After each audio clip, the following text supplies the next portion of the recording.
Well, today we're going to do, again, as usual, a prophecy update. And I'm not sure why my bar is up there, but you'll just have to live with it. Hey, let me tell you a quick little story, and I apologize, my voice is a little raspy today. I'm not sure why, but I've just been a little hoarse this week. So, all you who want to leave comments about how on the YouTube channel about how bad the sound quality is today, it's operator error here today. I talked to Michael Pamperin the other day, and he said that he'd had coffee with a local pastor, used to be in this area, is now in another city. And this pastor used to work downtown, but years and years ago, this pastor would drive down 23, and he would see this building. And every time he drove by it for years, he prayed, Lord, someday I'd love to see a church there. Or could you put a church there? And so we think we're all kind of very smart and cool about the place we pick and all this other stuff. God was preparing this place a long time before, a decade before we ever had a clue about starting a church. So just thought I'd share that with you. It's kind of a neat story. Well, it is getting interesting out there today. And today, let me explain to you a little bit about why we do what we do. When we started this church, we decided that one of the things that we were going to do is we were going to talk about Bible prophecy, because it's a large chunk of the Bible. There's a lot of it that still has to come to fruition. We believe in a future fulfillment of many of the prophecies that you see in the Old and New Testament, and we were going to talk about these things. Now, I know that sometimes it's very, very heavy stuff. And it is, believe me, I have to read way more stuff than what you see here. I know how difficult it is to hear it. But I can tell you that with the Lord blessing me with a lot of friends who have devoted their lives to the study and teaching of Bible prophecy, to a person, every single one of them is, it has taught that this is going to happen. But now that it appears to be happening, they are stunned. And they are having trouble wrapping their head around it. It's happening so quickly, and it happens more and more and more. And so I've made up this slide to show how these things are kind of converging at a point in the future. But, you know, if you want to know what I look at or sort of the framework that I start from, I kind of start from this slide and look at things to see how things are lining up to fulfill, because all of these things are things that happened in the past or will be happening in the future, and so we're looking at how those things are coming together. Now, we're not dogmatic that it's going to happen this way, because the world has changed, and I think you're going to see a little bit about that today. I'm going to do a little flashback to something that happened 8 years ago today, and I guarantee you not a single one of you remembers what it is, because I didn't until just a little bit ago. But here is sort of the driving thing behind this. There are many passages about being a watchman, but one of them is in Ezekiel chapter 3. There's also a passage later in Ezekiel about the same thing. Ezekiel chapter 3, verse 17, Son of man, I have made thee a watchman unto the house of Israel. Therefore hear the word at my mouth, and give warning from me. When I say unto the wicked, thou shalt surely die, and thou givest him not warning, nor speakest to warn the wicked from his wicked way, to save his life, the same wicked man shall die in his iniquity, but his blood will I require at thine hand. Yet if thou warn the wicked, and he turn not from his wickedness, nor from his wicked way, he shall die in his iniquity, but thou hast delivered thy soul. And that's sort of what drives us here, because we do believe that we have a role to fill as watchmen. And so we look at the things that are happening in the world. And this week was one of the more intense weeks from my standpoint. As I sat down the last several days, to try to collect this together, I had way too much stuff. So I'm going to leave some stuff out today. Hopefully we'll maybe able to get to it next week. But there are things happening that are extremely unique in human history. And I say this because we talk a lot here about convergence and all the things coming together. For example, if I don't think I'll have time to do it today, but I was going to play for you an interview that I heard the other day of an economic expert talking about the cycle that's coming in the economy. And he said it'll make 1929 look like a summer picnic. He said it's inevitable, it'll be a depression, and he reminds people that the stock fell in the early part of the depression. I think in a month it went down 49%. It eventually went down 89% from its peak in 1929, and it never recovered back to the same level until 1953. He said this is a once in a every other generation event that we're seeing unfolding in the economy. And there's nothing to stop it. China is the biggest bubble in history. When the stock market, when the real estate market fell back in 2008 and after, 2007, 2008, our real estate market here in the U.S. had gone up 130% in a relatively short period of time. It was really unprecedented. And so it dropped back. Now it's recovered some. Some places are better than others, and we live in a little bit of a bubble here in central Ohio because we have a pretty good economy and housing market, and even some of the communities around here are considered to be the happiest places to live in America, like Dublin, Delaware County, those places. And I could say, if I didn't live in the happiest place in America, Dublin, Ohio, can you imagine how dark this would be? I mean, really. But China, by comparison, so we're up 130% at the time of the bubble in 2008, real estate. China's real estate is up in the last less than a decade, 650%. They've built ghost cities. China, they put, what was the statistic that this guy quoted? In America, we put about, if we have excess money, we put about 75% of it in the stock market and less, maybe 8% in real estate. In China, it's almost flipped the other way. They put 75% of they save half their money, 75% of which they put in real estate and then only a little bit in the stock market. But their stock market has collapsed in the last couple of months. It's way down. And it's got much further to go, at least according to this expert. He said everything's going to deflate. And he said, if you're in your 50s now, it's not going to recover. I'll talk a little bit about why that is. It has to do with demographics and that type of thing. But you can say that it's just simple demographics. It's just all the people doing the wrong thing. The only thing that I'm suggesting to you, though, is that at this particular time, an economic collapse, I believe, has prophetic significance. Because why? Because everything else is in play that the Bible says will happen in the end times. Not a few of them. Every single thing is there. And it's very easy to sit down and play a little bit a game, speculative game, about geopolitics and how this might unfold and come up with scenarios that fit the scriptures perfectly. Because everything to allow those things to happen and be fulfilled is in place. And I'm not saying that it's kind of in place. I'm saying it's there and ready. And it's coming together. And we see weird things. For example, here's a picture of the Pacific Ocean last week. 3 Category 3 or above hurricanes formed in the Pacific Ocean last week. First time they've ever seen anything like that. Coincidence? Could be. Could be. Last week I talked a little bit about this book called The Devil's Pleasure Palace, The Cult of Critical Theory and Subversion of the West, and what's going on our college campuses and that type of thing. And I'll kind of make reference to this because I think this book kind of encapsulates a lot of the things that we talk about.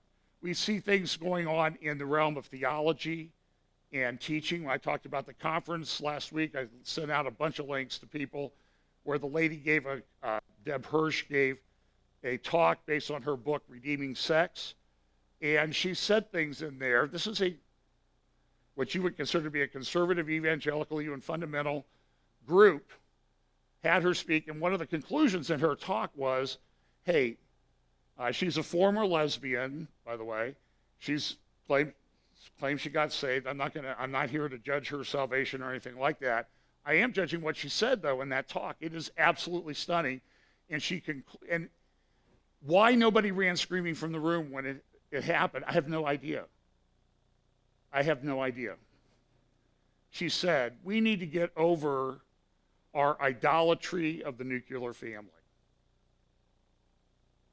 The nuclear family was designed by God. It is not an idolatry, but this is what I would call them educational terrorists do. They tear down the foundations. And it's happening in the church at conferences over and over and over again. It's a desperate situation. And I haven't even been talking about the false teaching in the church for the last month or so. And I'm just telling you, what's going on out there is unbelievable. And I can cite example after example after example of that. Churches that people once thought were... Randy White gave an interview on Jan Markell this week. By the way, a little commercial for Jan, I guess. She's going to live stream her conference. You can go to her Olive Tree Views website and sign up if you can't go up. I know a number of us are going up for that.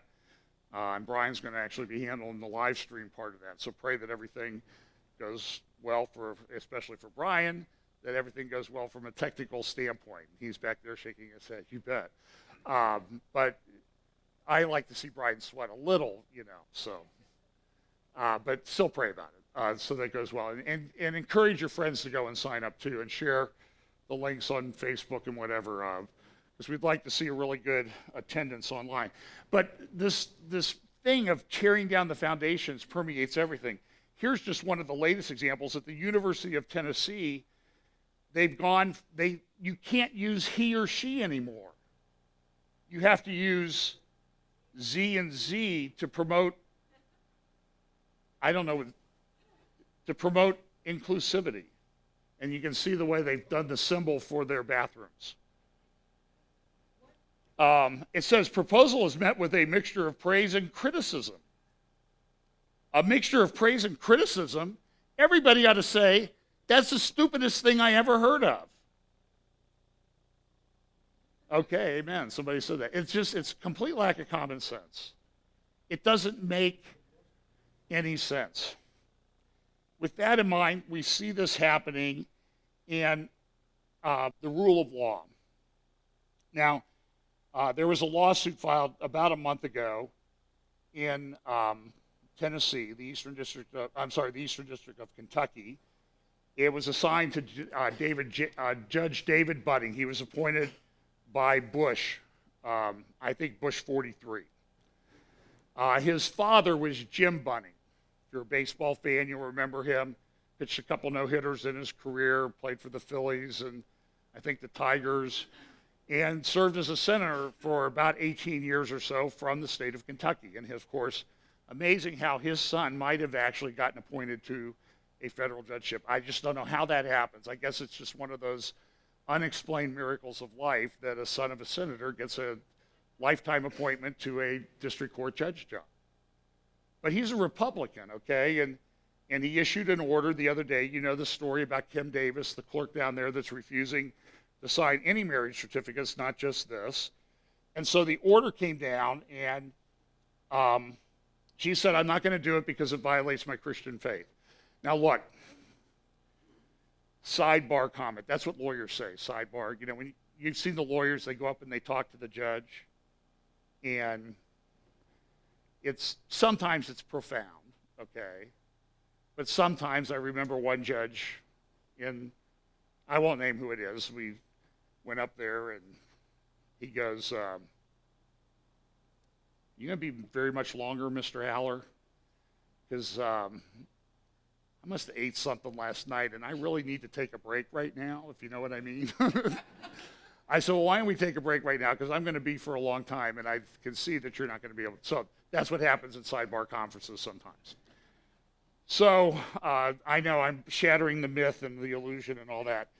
So, but he ruled this after hearing arguments and motions and all this thing. After hearing arguments from counsel and testimony from witnesses, The court finds defendant Davis in contempt of the court's order of August 12. What he said was, you go back and you start issuing those marriage certificates or licenses. She said, no, hold her in contempt. Accordingly, plaintiff's motion to hold defendant Kim Davis in contempt of court is granted. Defendant Davis shall be remanded to the custody of the United States Marshal pending compliance with the court's order of August 12th, or until such time as the court vacates the contempt order. Now, the judge actually said that, look, I could fine you, but that won't change your mind. I'm going to make you sit and think about it. Now, look, people say, oh, look, she's on her fourth marriage. She's a oneness Pentecostal. She really saved or not? Okay, I'll grant all that. I don't know whether she is actually saved or not. Maybe not. But she's taking a stand based on the Bible, okay? That's the point. And now, really for the first time in human history, at least U.S. history, someone who's taking that stand in a conscious manner is in prison for doing that. She didn't help illegals avoid the law. Oh, you can't say illegals. You can't even say undocumented aliens. Well, you know maybe what I'm talking about. So she's there, and she's going to be there till she apparently changes her mind. Now, Josh Earnest, who is a man who knows about the rule of law, he's the president's press spokesman.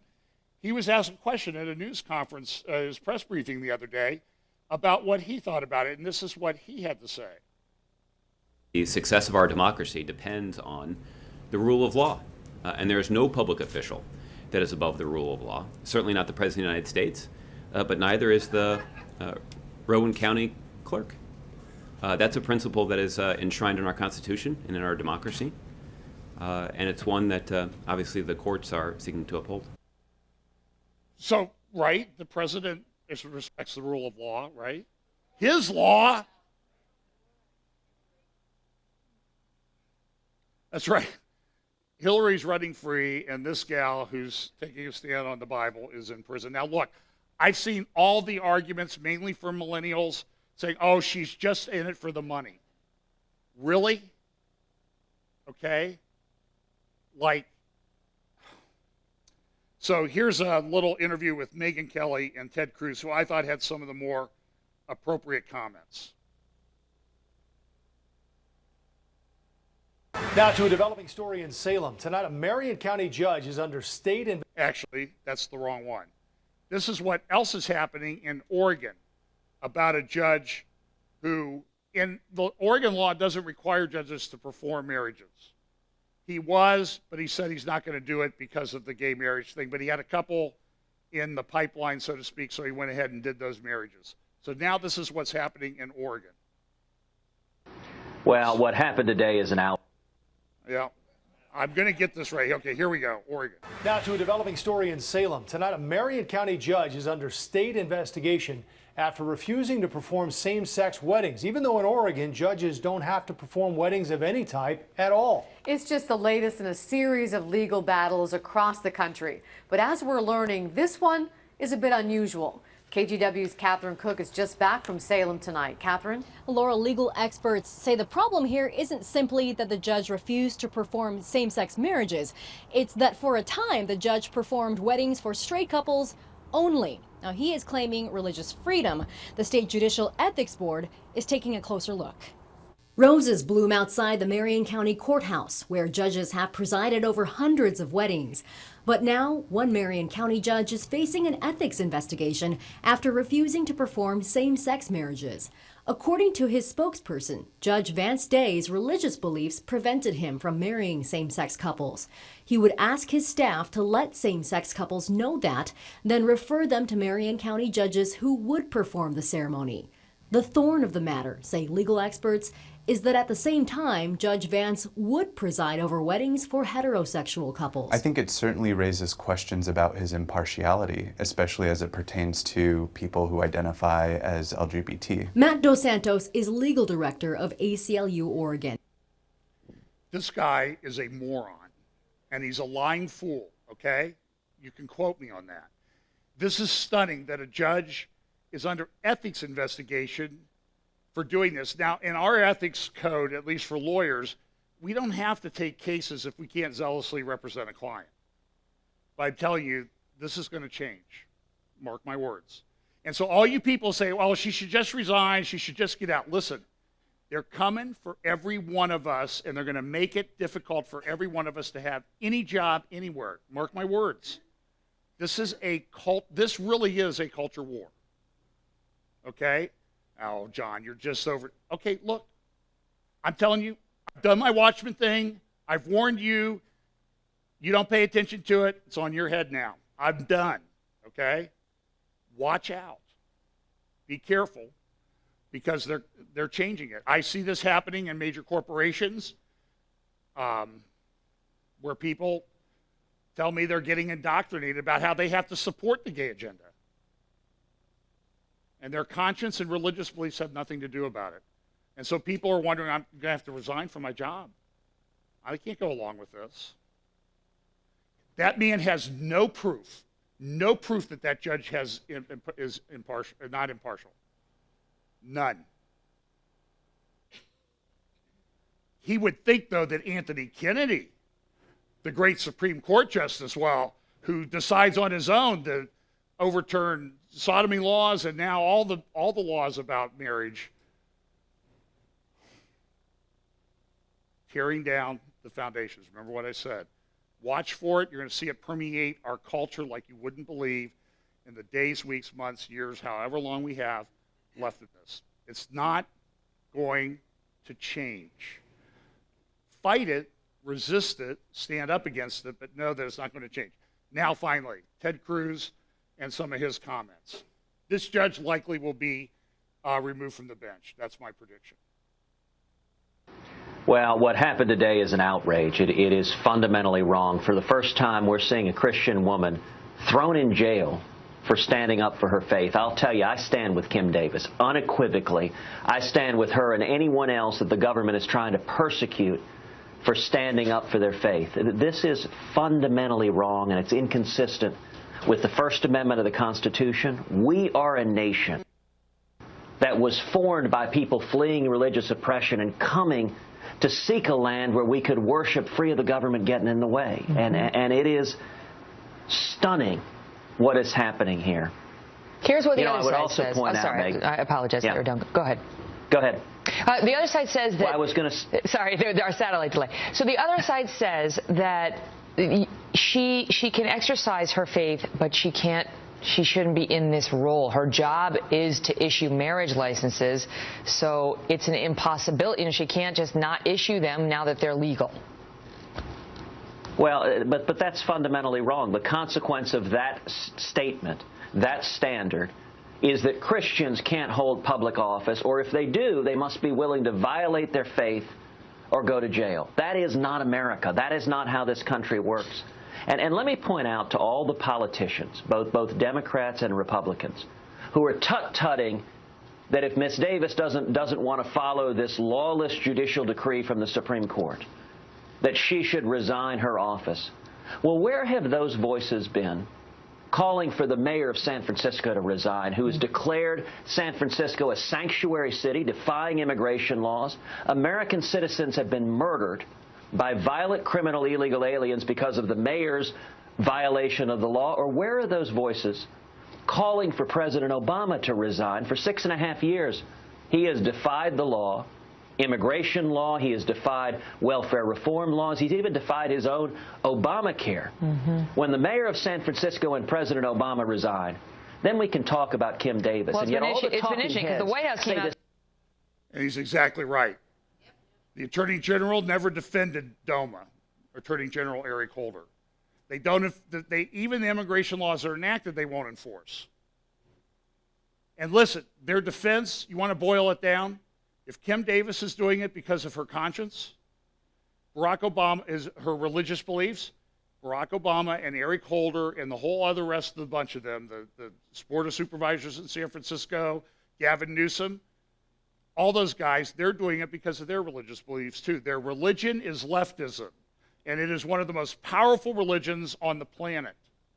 And you need to rise up and say it's a religion. Prop 8. They didn't defend Prop 8 in California. The Attorney General there was named Jerry Brown. Now Governor Jerry Brown. The mayor of Houston, remember we talked about that last year. They brought in petitions validated by the court. And the clerk said, yeah, there's enough. We got to put it on the ballot to overturn your ordinance on this, the he, she, ze, they, whatever bathrooms. Okay? What did the mayor do? Issued subpoenas to get all the sermons from the churches that opposed that ordinance or wanted that ordinance enacted. Was she following the rule of law? Sanctuary cities. Marijuana is another thing. Colorado, there's federal laws against this. Colorado has pretty much open use of marijuana. You know why? Eric Holder and Barack Obama said, we're not going to enforce that in the Department of Justice. Prosecutorial discretion. Okay? It's a two-way street, folks. Can't have it both ways. So if you're going to criticize Kim Davis, if you're not going to say anything about Barack Obama, Eric Holder, Gavin Newsom, the Board of Supervisors of San Francisco, and all the other sanctuary cities, then I suggest you keep your mouth shut. Because you're not inconsistent. Or you're being inconsistent. You're certainly not applying this consistently. By the way, vote against this marijuana thing in Ohio, okay? Okay, here's Mark Levin. Now, Mark's had a few heart attacks, and you listen to this, you can understand why. Here's him talking about the same situation. I want to briefly touch on something I've discussed the last 2 days, because we are right in the teeth of this battle on the rule of law. Follow the rule of law, they say. Even some conservatives, pseudo-conservatives, Republicans, out there on TV and radio, politicians. Look, the law is a law. We don't get to pick and choose.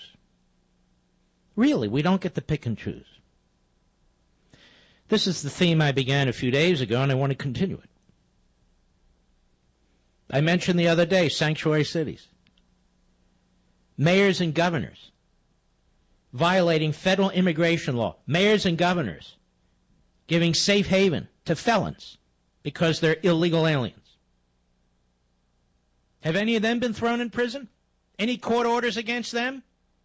Anybody beating their chest about the rule of law? Mayors and governors and Obama violating our immigration laws. An entire class of people are in this country illegally, violating our laws.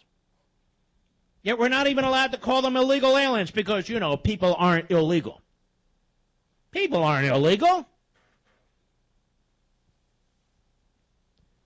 Can't deport them, right? I've got a story here. You can't even ask people if they're here legally. You can't even ask them if they're citizens if you give them a job. That's discrimination. So don't tell me about the rule of law on the left and phony Republicans and phony conservatives when this country's full of lawlessness, starting at the top, starting with the abandonment of our constitutional law, starting with the Supreme Court and the President and the Congress. The entire Constitution has been turned upside down. And federal courts and media types go on and on about following the law. Anthony Kennedy didn't follow the law when he wrote the decision in June about same-sex marriage. He defied the law. And he knows it. He abused our system of government. He abused his office. What they mean, ladies and gentlemen, is not the rule of law. What they mean is you will accept the fate of this nation as dictated by the left, or you're going to be punished. That's what they mean as they try to institutionalize and enshrine their leftist agenda into the law so they can use the law against the law-abiding.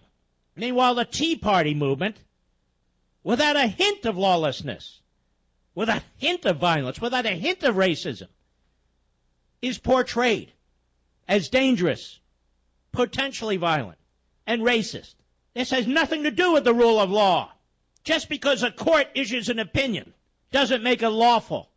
Just because a president uses his pen and his phone doesn't make it lawful. Tyranny comes in many forms. History tells us that. Our framers told us this. And we live in a post-constitutional period, as I've said time and again. And these are the consequences. You don't see atheists going to prison. You don't see secularists going to prison, do you? They're not thrown in jail. They're accommodated. They're accommodated at every step. Every Christmas in the public square, you want to have a manger scene. Somehow that's outlawed by the Constitution and the First Amendment. Since when? I hear dumb people going on and on about separation of church and state. Well, as a constitutional matter, the phrase separation of church and state is not in the Constitution. That comes out of a letter written by Thomas Jefferson to the Danbury Baptists. Thomas Jefferson, a great man, but here's the problem. Thomas Jefferson wasn't even at the Constitutional Convention. He was in France. He had minimal say about the Constitution. But that aside, what do you mean separation of church and state? What the framers did is create a tolerant society, not a faithless society, or there'd be no free exercise of religion clause, a liberty clause in the First Amendment, would there? So they didn't want to create a theocracy, and they didn't create a theocracy. But they didn't create a secular society either, where anything that has the hint of religion or faith, anything that has the hint of God, is to be banned from the public square. That's new. That's new. That's not the Constitution. But you got to follow the law. Well, what if the judges don't follow the law? How can it possibly be? How can it possibly be that the law of the land that these judges swear to uphold, the law of the land under which they have whatever authority they have, can be abused by them, and then we are forced to live by the law of the judiciary? The court had no business whatsoever getting into this issue of same-sex marriage. None. And that's why we have a problem in Kentucky.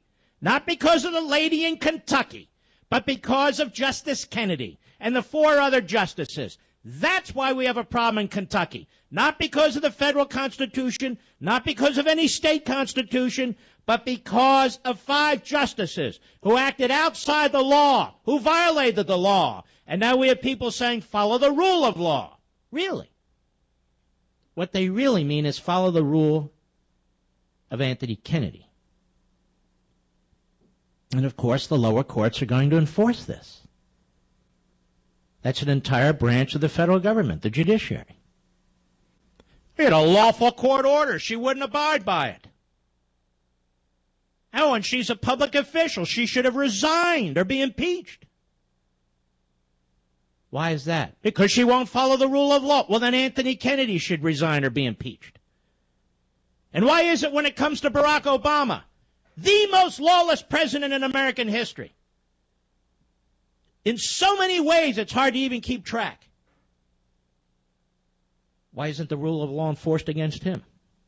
You can't even utter the word impeachment. No, can't say that, can't say that. Why not? Because he's a leftist, that's why. He's a leftist violating the Constitution to advance his ideology. Christians in this country, of which most of you are in my audience, you're having to defend yourselves and defend your fate. You're not bothering anybody. You're not imposing your will on anybody. You want to be left alone. But the left won't leave you alone. The courts won't leave you alone. Governors won't leave you alone. Politicians won't leave you alone. And they are insisting that you do things that you do not want to do. And don't believe these people who say she's a public official. That's different. Did they say that when it came to the baker? Did they say that when it came to the caterer? Did they say that when it came to the pizza parlor? No, they didn't. Shut them down, they said. Shut them down. These are the new fascists, ladies and gentlemen. And I don't care if they're wearing black robes and they're on the Supreme Court or not. This isn't about the rule of law. It's about the rule of the left. Because all the laws aren't enforced, are they?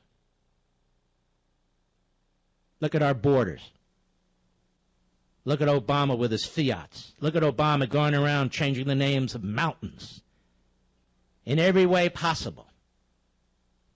Even more fundamentally, where is it written in the Constitution that the executive branch passes more laws than the legislative branch? Where is it written in the Constitution that this massive bureaucracy, this fourth branch of government within the executive branch, can institute 3,800 laws a year without any checks and balances, without the consent of the governed, without anything? Where's that written? And by the way, justices, where is it written that you have the final word? And don't give me Marbury versus Madison. That's a court case, a self-serving Supreme Court case. Where is it written? It's not written anywhere.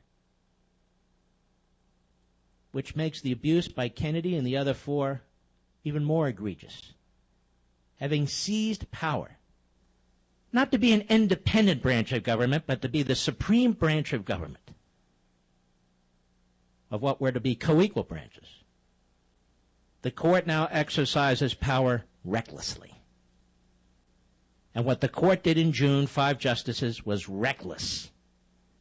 And our condemnation and our contempt should be for Anthony Kennedy and Breyer and Sotomayor and Kagan and Ginsburg.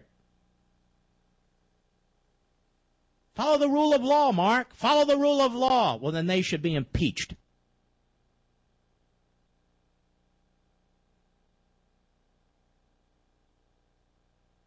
Well, I like Mark Levin. I also think he must have a... And if I had a voice, I would yell like that too today, probably, because it's very frustrating to watch this happen. And all I can say is when I hear Mark Levin, it's like, boy, he must have a really good sound guy to keep the amp from blowing off into the end where it shouldn't be blowing. But he's very passionate and really a true conservative and a good thinker. He's written a great book, by the way, on the Supreme Court and also on the Constitution. Well, let's talk a little bit about, this rule of law thing. This is what Scripture, the man who's going to come and take control of all this is called the man of lawlessness. So what do you expect society to be like when this guy gets here? It'll be lawless. And with the shootings and the police shootings and stuff going on, folks, we have a problem in our country. We have a real problem. And I would just encourage you all to kind of watch your back, not be paranoid. I don't want to be called doom and gloom or anything like that. I'm telling you, I'm just doing the little watchman thing here, okay? Because this is what the Bible says is coming. So, watch out. That's what a watchman says. Watch out. Okay, now, here's another interesting thing that's going on. And this is an old article from World Affairs back in 2009. Drunken Nation, Russia's depopulation bomb. A specter is haunting Russia today. This was in 2009. A relentless, unremitting, and perhaps unstoppable depopulation. The mass deaths associated with the communist era may be history, but another sort of mass death may only have just begun, as Russia's practiced what amounts to an ethnic self-cleansing. Now listen, I've talked about this a number of times, and this is one of those unusual things that are happening in our world that's converging with all of these other end-time signs, which is a demographic collapse in most of the major cultures and societies around the world.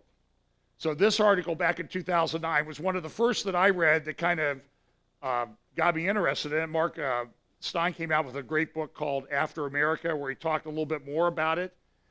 And Western Europe is in a state of demographic collapse. Look at this, what it says here. Since 1992, Russia's human numbers have been progressively dwindling. The slow motion process now taking place in the country carries with it grim and potentially disastrous implications that threaten to recast the contours of life and society in Russia, to diminish the prospects for Russian economic development, and to affect Russia's potential influence on the world stage in the years ahead. Between 1976 and 1991, this is what happened. In that 15-year period, they had 36 million births in Russia, sort of the height of the Soviet Union stage. The next 15 years, it went down 40% to 22.3 million. That's the number of live births in Russia. Deaths were 24 million, 24.5 million in that first 15-year period, but they rose almost 40% in the next 15 years. So listen, if your births are going down 40% and your deaths are going up 40% in a 15-year period, how do you think the whole population is going to go in a generation? Economic collapse. For example, here's the EU.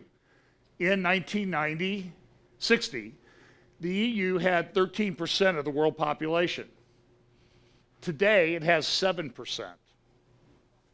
Now, this is one of the reasons why I respect my fellow brethren who believe in a European revived Roman Empire and that type of thing. That's fine. But I don't, frankly, with numbers like this, I just don't see it.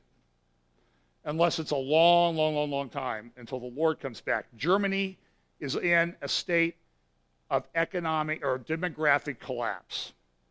The person I heard interviewed, the economic expert, this is one of the things he cited.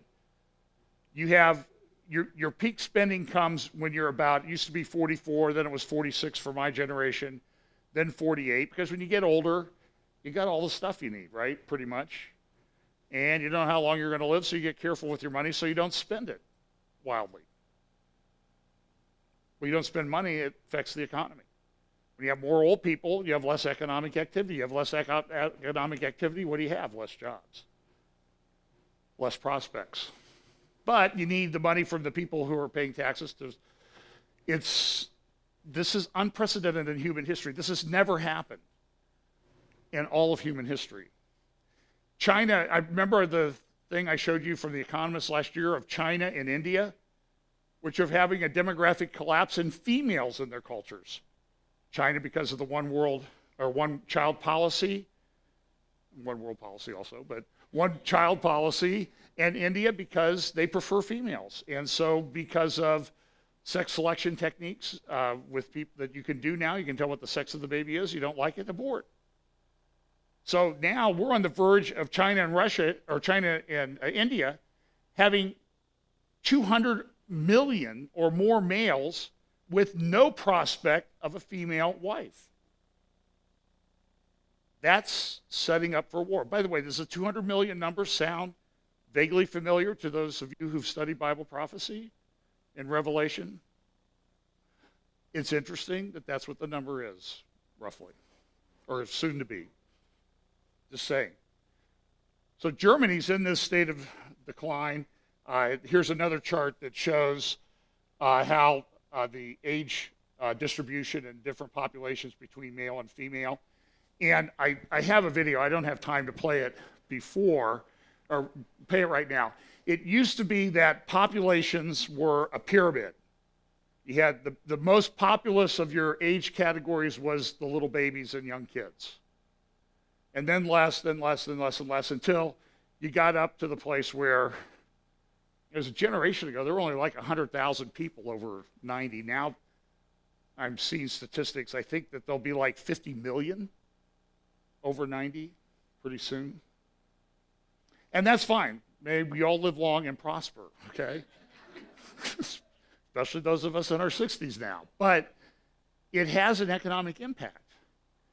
And I only bring this up because this impact is going to be huge. It affects the economy, and it's happening at the time that all of the other signs about Bible prophecy are in place. Is it just accidental that that's happened? I don't think so. I really don't. Now, for example, here's the U.S. distribution in 2050. It's not a pyramid, is it? It looks like a beehive, okay? Because you got more and more people up there. And, you know, we could have, by 2050, on current statistical trends, the United States will have over 1 million people, over 100. That's never happened in recent human history, post-flood. That has not really happened. It's stunning, and all of this is converging together. So I'm going to skip a couple slides here. Here's Investors Business Daily, just the other day. Look at what it says. Japan, remember Japan they were going to destroy America's economy. They were going to take over as the #1 economic engine in the world. By the way, I believe it was 70 years ago today.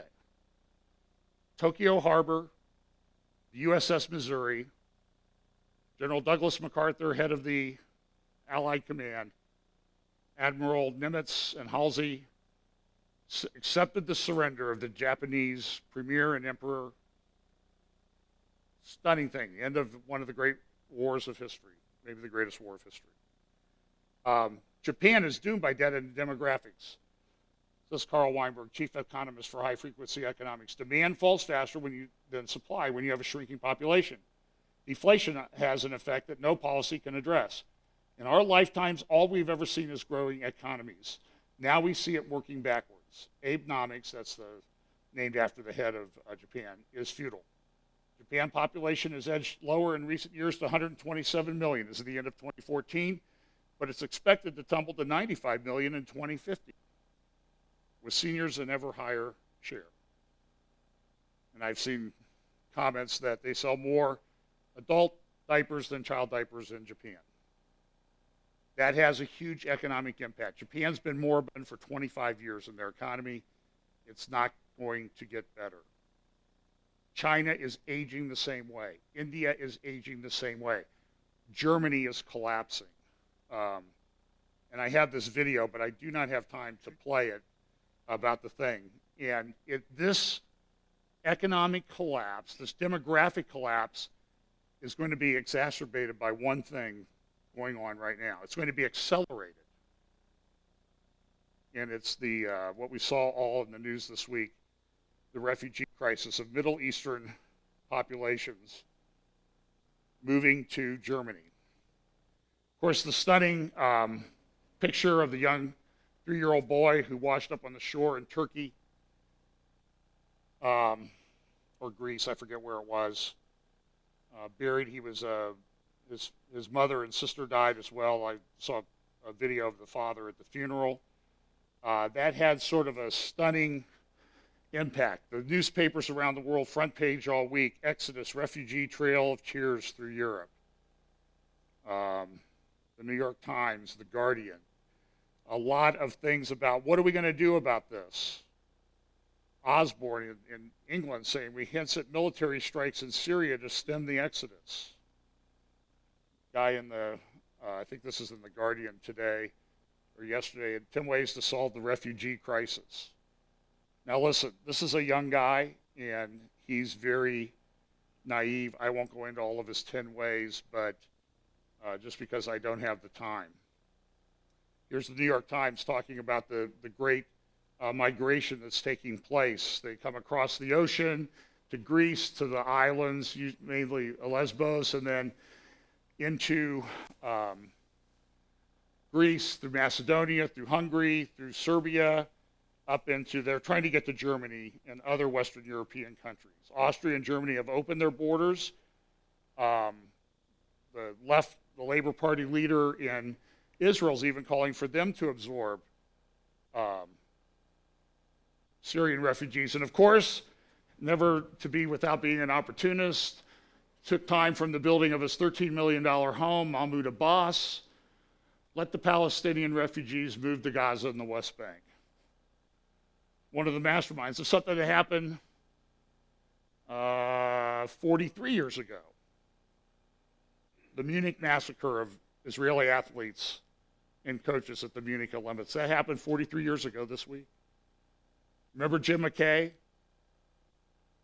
The report from the airport, the firefight, they're all gone.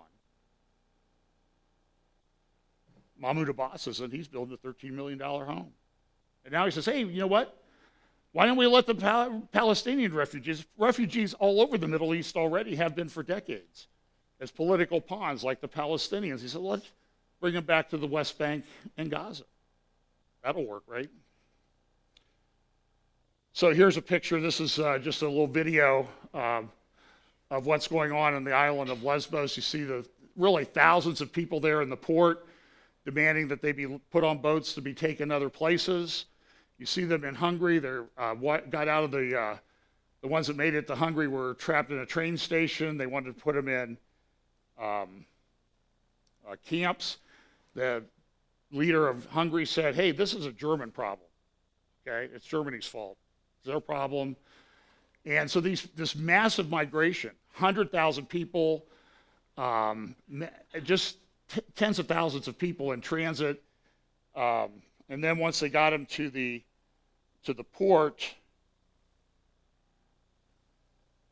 then they put them on a big ship, and then here they are. See literally hundreds and hundreds of people just last night in Greece, in Athens, being released. So, and they're going to Germany. Germany says they can take 1 million. They'll get 1 million easily. The reports are, well, here's some more photographs of just what's going on outside Hungary, island of Lesbos, people throwing themselves on train tracks in Hungary, crowding trains, sleeping in the railway stations, breaking out of their internment camps, police, Macedonian border. Now here's just a little news report from ABC on it. We turn overseas tonight in breaking developments out of Hungary. Hundreds of migrant families storming a 6-lane highway in act of defiance after being turned away at that train station. Fleeing violence in their homelands, desperate to reach Austria now. Small children making... Sorry. Did I knock you out, Brian? Can you get me back? Sorry about that. We've changed the, here we go. We turn overseas tonight in breaking developments out of Hungary. Hundreds of migrant families storming a 6-lane highway in act of defiance after being turned away at that train station. Fleeing violence in their homelands, desperate to reach Austria now. Small children making the grueling journey. This little girl holding her father's hand, a little boy asleep. And this evening comes word authorities are now clashing with the migrants. ABC's Alex Marquardt with the pictures. Today, under the blazing sun, a river of humanity.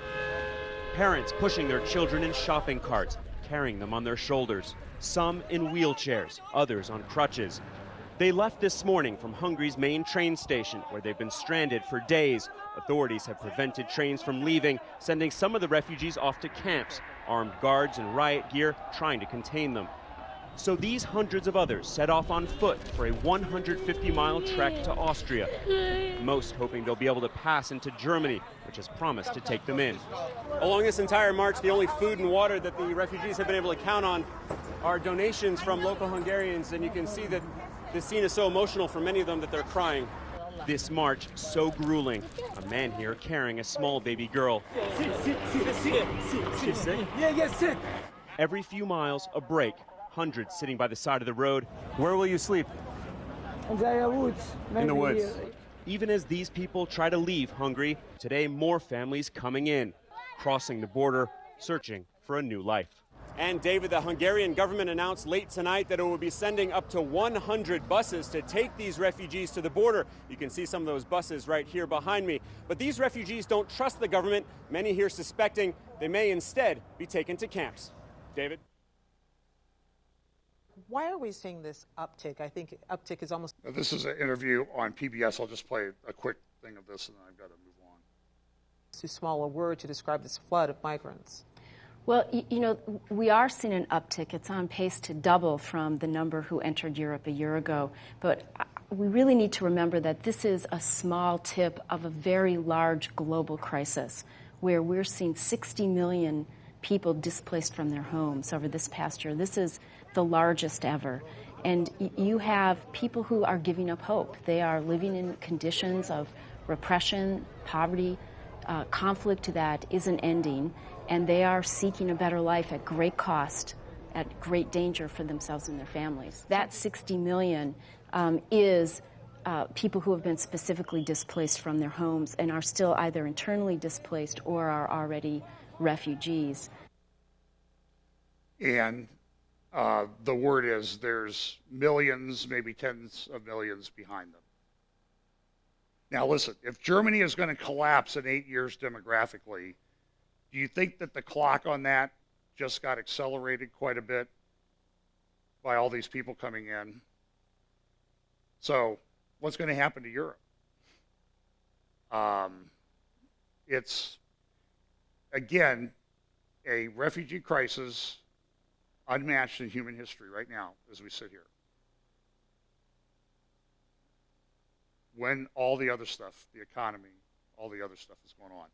Now I'm going to take about 5 more minutes, although I could take another 5 hours, but I have a steak waiting for me when I get to where I'm going, so, and I've been up since 2:30, so I'm ready for my steak. So, flashback, September 6, 2007.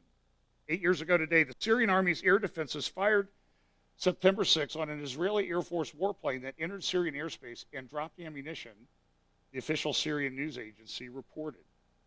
And what we saw that day as it unfolded, this on September 6, 2007, was this nuclear reactor that was built by the North Koreans at Al-Kabar in Spain in Syria along the Euphrates River.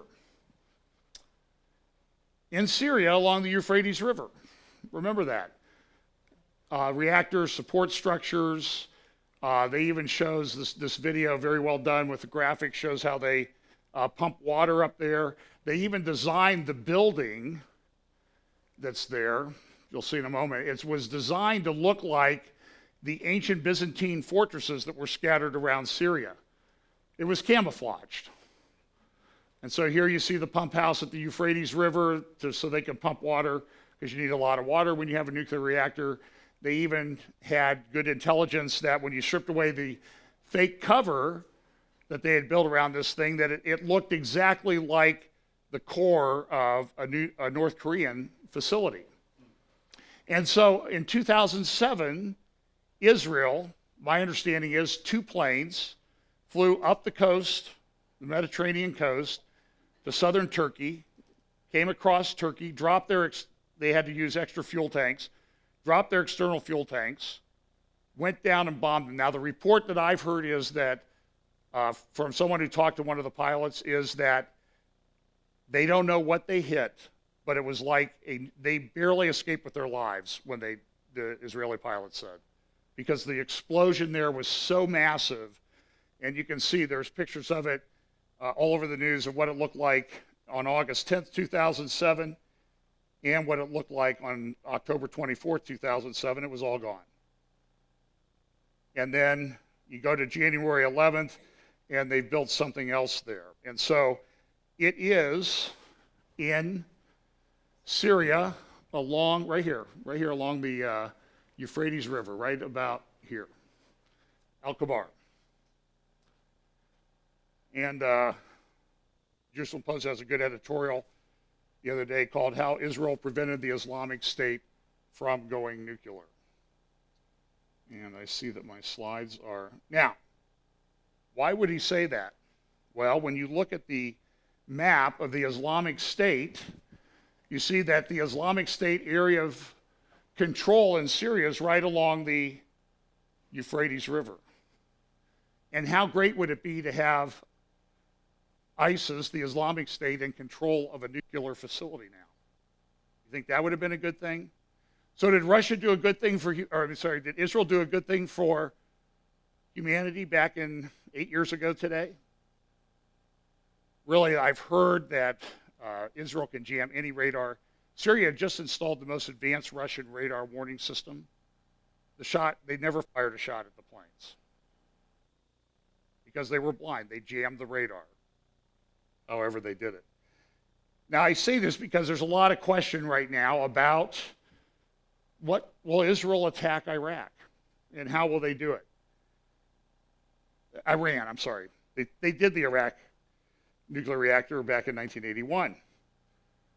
And I say it in the context of this Iran deal. Of course, now we have the 34 that people should try to find out who they are and contribute to their opponent so they won't get reelected. Send them home, let them retire on their nice little fat federal pension, and get out of there. But what's happening, and this is great, okay? 34 are able to stop it. We have 100 senators. So 66 may oppose it, 34 support it, and we lose. And Obama declares great victory, of course. That's his definition. And of course, this week he had the Saudi king at the White House, and Saudi Arabia has now stated that it will back the Iranian deal as well.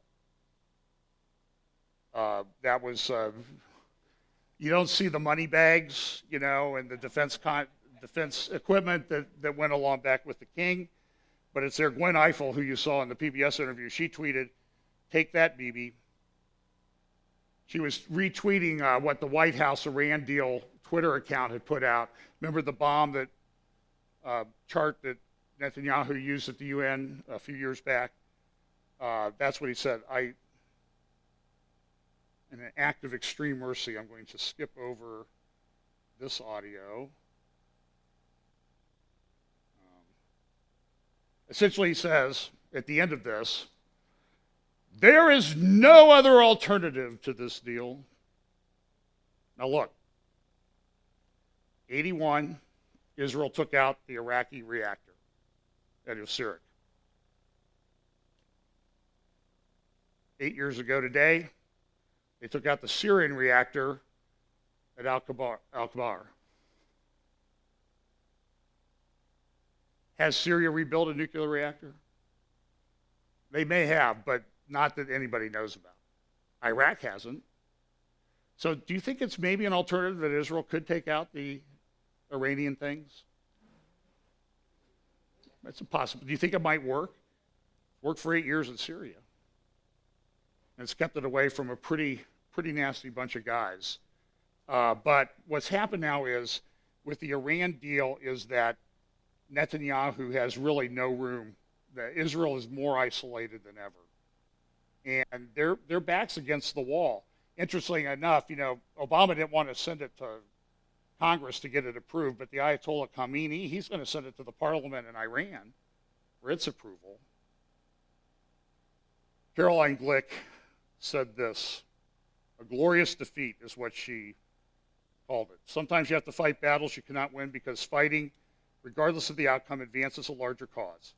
Israel's fight against the nuclear deal that major powers led by U.S. President Barack Obama concluded with Iran was such a battle. The battle's futility became clear on July 20th, just 6 days after it was concluded in Vienna. After Senator Bob Corker, the chairman of the Senate Foreign Relations Committee, passed the law obligating Obama to secure the support of a mere third of the members of either house to support his nuclear deal, and simple implementation was a foregone conclusion. As Dennis Prager says, there's an evil party and there's a stupid party.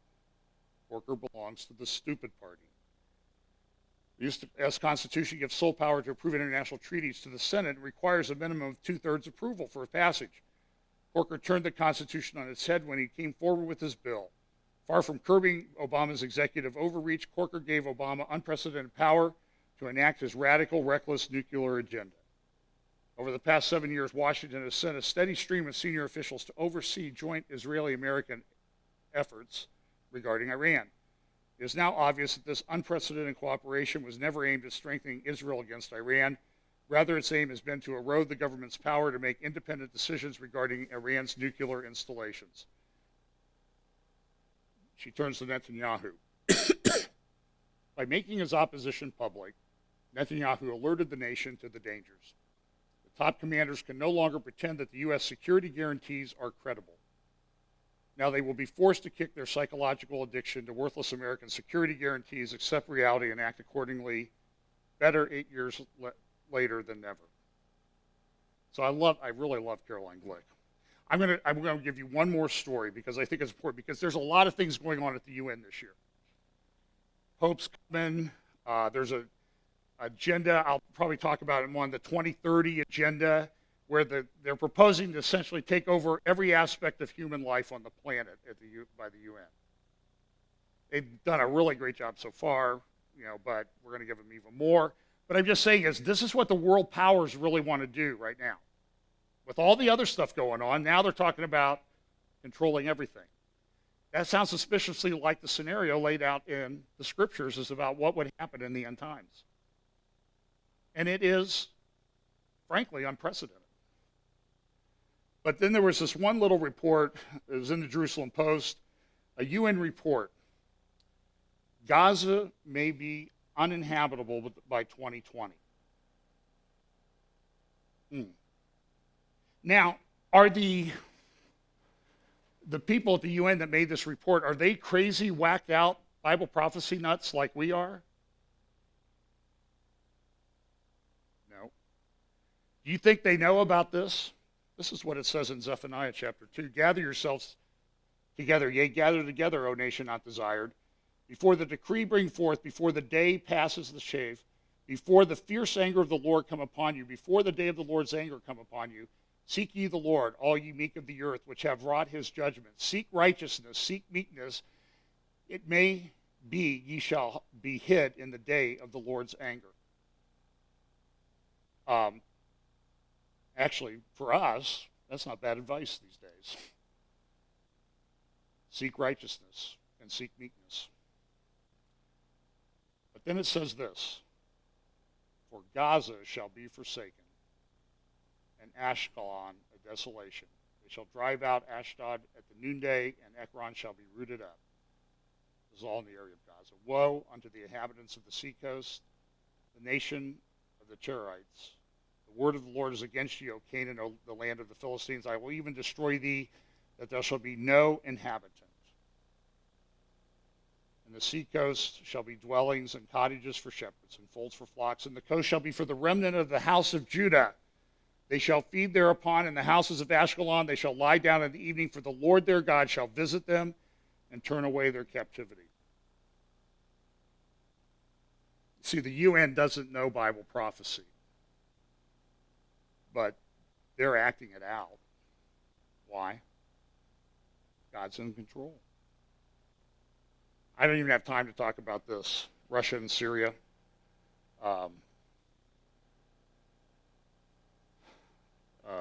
There's a concern that Russia's moving into Syria.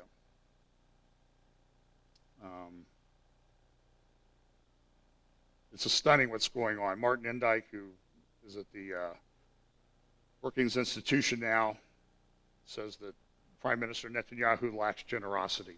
That is one, I will tell you what, it's one of the most evil men on the planet right there. And he's involved in all this stuff. So what do? Well, we do what folks, today I could go on and on, but you need to get out of here. So we'll pick it up next week if we're able to gather, still here, all that.